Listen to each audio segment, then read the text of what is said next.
মিনাখা অঞ্চল তৃণমূল কংগ্রেসের নেতৃত্বে মালঞ্চ 205 নম্বর বুথ কমিটির সহযোগিতায় আগাম বিজয় মিছিল করলেন। মিনাখা ব্লক 1 মিনাখা অঞ্চল তৃণমূল কংগ্রেসের নেতৃত্বে মালঞ্চ 205 নম্বর বুথ কমিটির সহযোগিতায় আগাম বিজয় মিছিল করলেন। মিনাখা মালঞ্চ মোল্লাপাড়া 205 বুথ কমিটির পরিচালনায় এলাকার ভোটার কর্মীদেরকে নিয়ে আগাম বিজয় শুভেচ্ছা মিছিল করলেন বসিরহাট লোকসভা প্রার্থী হাজী শেখ নুরুল ইসলাম। ভোটের আগে জিতে যাবার ঘোষণা করলেন। আগামী 1 জুন আসন্ন অষ্টাদশ বসিরহাট লোকসভায় ভোট হবে। তার আগে ভোটারদের জেতার আত্মবিশ্বাসকে সামনে রেখে আগাম বিজয় মিছিল করলেন মালঞ্চ বাজার এলাকায়। বাজি ফাটিয়ে আবির মেখে বিজয় মিছিল করলেন। এলাকার মানুষের উপস্থিতি ছিল চোখে পড়ার মতো।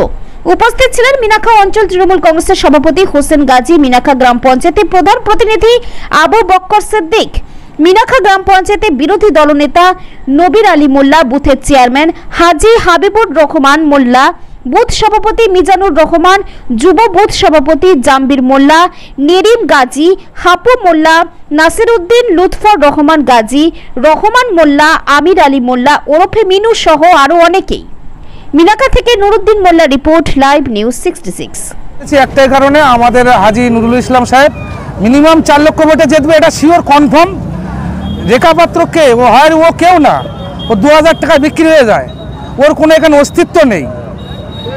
ওটা জনগণ করেছে, এটা জনগণের উৎসব।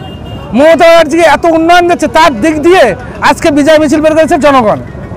জনপ্রতিনিধি হিসেবে জনগণ বিজয় মিছিল করছে এসছি। আমি এসছি, আমি এই বুথের মেম্বার এবং আমাদের প্রধান প্রতিনিধি আবু বকর সিদ্দিক, আমাদের যুব সভাপতি জামির ভাই প্রচুর পরিশ্রম করেছে এতে, এবং মিজা ভাই আছে আমার যে বুথ কর্মী। মালঞ্চ বাজারে যে বামফ্রন্টের মিটিং ছিল, বহিরাগতদের নিয়ে 300-400 লোক নিয়ে মিটিং ছিল, তার সঙ্গে আমাদের মিনাখা ব্লক সভাপতি আইব হোসেন গাজীর বিরুদ্ধে ও মানহানির কথাবার্তা বলেছে, যা জীবনে আমাদের মিনাখাবাসী আমরা চোখে দেখিনি। তিনি আইব হাজি আমাদের মিনাখা ব্লকের কান্ডারি, উন্নয়নের কান্ডারি, সংগঠনের কান্ডারি। তার নেতৃত্বে এই আমাদের বসিরহাট আগামী দিনে বসিরহাট লোকসভা নির্বাচনে যে হাজী নুরুল 2009 সাল থেকে এই আমাদের এমপি ছিল, তানার যে আইলা বিদ্যাংশ এলাকা, সেই রাত্রে যে আগলা গায়ে গামছা গায়ে দেয়, সেই রাত্রে যে মানুষের দুয়ারে দুয়ারে হাজির হয়েছে, মানুষের সেই দিনটা কথা এখনও পর্যন্ত মানুষ মনে রেখেছে। তানার স্মৃতি উপলক্ষে কিন্তু ভোট হবে, সেই ভোটের উপলক্ষে অগ্রিম ভোট হয়ে গেছে। আমাদের মিনাখা ব্লকের 1 ব্লকের আইব হাজির নেতৃত্বে মিনাখা 4টে অঞ্চলের কমসে কম 40,000 ভোটে লিড হবে।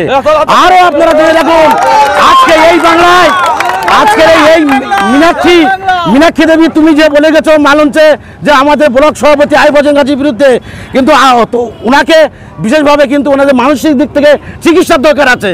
আরও আগামী দিনে আজকে এটা আমাদের পশ্চিমবাংলার বাইরে থেকে যেসব হচ্ছে বাংলা বিরোধী যে বিজেপি নেতৃত্ব আছে, আজকে আপনারা ভালো করে শুনবেন যে আজকে আমাদের যদি কাউকে যদি বউ চলে গেলি বউ পাওয়া যাবে, কিন্তু দিল্লি থেকে বহিরাগত এই বাংলা বিরোধী বিজেপি নেতৃত্ব এসে কোলার পাতায় ভাত খেলে, কিন্তু এই বাংলা পাওয়া যাবে না। আজকের বিজয় মিছিলের একটাই কারণ, আমরা কয়েকদিন দেখছি সিপিএম, আইএসএফ এবং বিজেপি 2-1টা টোটো নিয়ে তারা প্রচার করছে। আমরা তাদের সম্মুখে হলে তাদের মধ্যেই থেকে বলছে যে এমনি নুরুল সাহেব জিতবে, আমাদের ভোটে না, বিরোধী প্রার্থীরাই বলছে যে নুরুল সাহেব জিতে যাবে। তাদের মুখের বাণী শুনে তাই আমরা বিজয় মিছিল করছি। এমনি আমরা এখানে 3 লাখের অধিক ভোটে জিতবো, তাই আগাম বার্তা দিয়েছি। এটা বিজয় মিছিল নুরুল আজিজ জেতার জন্য আগামী 4 তারিখে বিজয় মিছিল করব। সেটা দিল্লির মসনদ থেকে নরেন্দ্র মোদীকে হটিয়ে দিয়ে আমরা নতুন করে ইন্ডিয়া জোটকে সংসদে বসিয়ে সেদিন আমরা আর বড় বিজয় মিছিল করব।